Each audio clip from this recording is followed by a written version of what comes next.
ফাতেমা রে,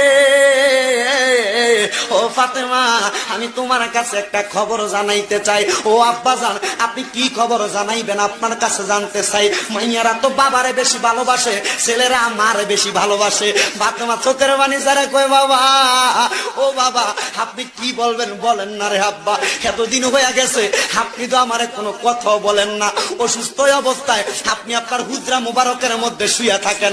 আমার দয়াল নবী কয়, রে জগৎবাসী, আমি যখন অসুস্থ অবস্থায় আমার হুজরা মুবারকের মধ্যে শুয়েছিলাম, আমার আল্লাহর নবী বলেছেন, মা বাইনা